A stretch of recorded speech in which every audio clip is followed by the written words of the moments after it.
అధికార కాంగ్రెస్ పార్టీ మరియు బీఆర్ఎస్ పార్టీలు ఎన్ని తప్పుడు ఆరోపణలు తప్పుడు ప్రచారాలు చేసినా కూడా భారతీయ జనతా పార్టీకి మరియు తనకు ఎలాంటి డోకా లేదని కేంద్ర మంత్రి కిషన్ రెడ్డి తెలిపారు. గురువారం ఎన్నికల ప్రచారంలో భాగంగా పలు అసెంబ్లీ సెగ్మెంట్లలో పర్యటించిన కిషన్ రెడ్డి శుక్రవారం ఎల్బీ స్టేడియంలో జరగబోతున్న ప్రధానమంత్రి నరేంద్ర మోడీ బహిరంగ సభ ఏర్పాటును రాజ్యసభ సభ్యుడిగా లక్ష్మణ్తో కలిసి పరిశీలించారు. ఈ సందర్భంగా మంత్రి కిషన్ రెడ్డి మాట్లాడుతూ కాంగ్రెస్ మరియు బీఆర్ఎస్ పార్టీలు ఎన్ని జిమ్మికులు చేసినా బట్ట కాల్చి మా మీద వేసినా మాకు ఎలాంటి ఇబ్బంది లేదు. గాడిద గుడ్డు ప్రచారం కేవలం కాంగ్రెస్ కి మాత్రమే పరిమితం అవుతుంది. రాబోయే రోజుల్లో గాడిద గుడ్డు వారి పార్టీ గుర్తు అవుతోంది అంటూ కిషన్ రెడ్డి ఎద్దేవా చేశారు. హైకమాండ్ ఆదేశాలతో 17 పార్లమెంట్ నియోజకవర్గాల ప్రజలు కలిశాం.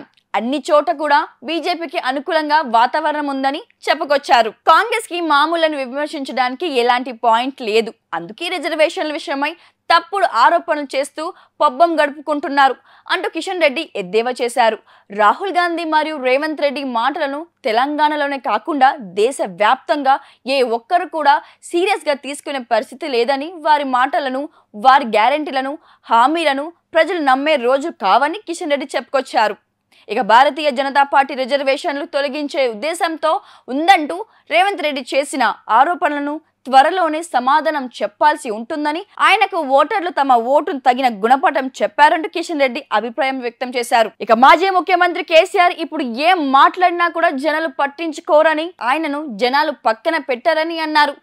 ఎన్నికలు కాంగ్రెస్ మరియు బీజేపీ మధ్య ఉంటాయని, బీఆర్ఎస్ ఓటు వేస్తే అది చెల్లని ఓటుగా మిగిలిపోతుందని అంటూ కిషన్ రెడ్డి అభిప్రాయం వ్యక్తం చేశారు. ఇక దేశ భవిష్యత్తు బాగుండాలంటే ప్రధాని నరేంద్ర మోడీ మూడోసారి ప్రమాణ స్వీకారం చేయాల్సిన అవసరం ఉందని కిషన్ రెడ్డి అన్నారు.